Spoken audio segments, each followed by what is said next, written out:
Hi hello നമസ്കാരം. നമ്മുടെ ഇന്നത്തെ റെസിപ്പി ഒരു മുളകൂട്ടലാണ്. കൽപ്പാത്തി ബ്രാഹ്മൺ സ്റ്റൈൽ മുളകൂട്ടൽ. ആദ്യം തന്നെ പരിപ്പ് നമുക്ക് നല്ല രീതിയിൽ തന്നെ കുക്കറിൽ വേവിച്ചെടുക്കണം. അതിനായി വേവിക്കാൻ വേണ്ടി വെച്ചിട്ടുണ്ട്. പിന്നീട് കുമ്പളങ്ങ, മുരിങ്ങക്കായ അതാണ് എടുത്തിരിക്കണം. ആദ്യം തന്നെ കുമ്പളങ്ങ ആവശ്യത്തിന് മഞ്ഞൾപ്പൊടി ഉപ്പ് ഇട്ടിട്ട് നല്ല രീതിയിൽ വേവിച്ചെടുക്കാം.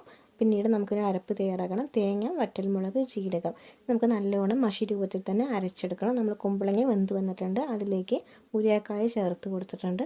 അത് നല്ലോണം ഒന്ന് വേവിച്ചെടുത്ത ശേഷം നമ്മൾ അരച്ച് വെച്ച അരപ്പ് നമുക്ക് ഇതിലേക്ക് ഒഴിച്ചു കൊടുക്കാം. അരപ്പ് ഒഴിച്ച് കൊടുത്ത ശേഷം പരിപ്പ് വെന്തത് കൂടി നമുക്ക് അതിലേക്ക് ഒഴിച്ചു കൊടുക്കാം. ഇത് നല്ലോണം തന്നെ തിളപ്പിച്ചെടുക്കുക. ഈ സമയത്ത് ആവശ്യത്തിന് വെള്ളവും ഉപ്പൊക്കെ പാകമല്ലെങ്കിൽ കുറച്ചുകൂടി ചേർത്ത് കൊടുക്കുക. നമുക്ക് നല്ലോണം തിളപ്പിച്ചെടുത്തിട്ടുണ്ട്. കുറച്ച് കറിവേപ്പില കൂടി നമ്മൾ അതിലേക്ക് ഇട്ട് കൊടുത്തിട്ടുണ്ട്. നമ്മുടെ ഏകദേശം കറി റെഡി ആയിട്ടുണ്ട്. ഇനി നമുക്കൊന്ന് വറുത്തിടാം. വെളിച്ചെണ്ണ ഒഴിച്ച് അതിലേക്ക് കടുക് ഇട്ട് പൊട്ടിച്ച് നമ്മൾ കറി വറുത്തിട്ടിട്ടുണ്ട്. ഇത് വന്നിട്ട് നല്ല ഈസി ആയിട്ടും സിമ്പിളായിട്ട് നമുക്ക് പെട്ടെന്ന് തന്നെ ഉണ്ടാക്കാവുന്നൊരു റെസിപ്പിയാണ്. ഇതിൽ നമ്മൾ മസാലകളൊന്നും വേറെ ആഡ് ചെയ്യണില്ല. അപ്പോൾ ആവശ്യത്തിനനുസരിച്ച് വറ്റൽമുളകുകൾ കൂട്ടുകയോ കുറയ്ക്കുകയോ ചെയ്യുക. ഈ റെസിപ്പി വന്നിട്ട് എനിക്കൊരു ടീച്ചർ പറഞ്ഞു തന്നതായിരുന്നു, പ്രിയ ടീച്ചർ. ഇതിൻ്റെ ഫുൾ വീഡിയോ ഞാൻ എൻ്റെ യൂട്യൂബ് ചാനലിൽ വീഡിയോയിൽ ഇട്ടിട്ടുണ്ട്. അപ്പോൾ എല്ലാവരും അതൊന്ന് കയറി നോക്കണം.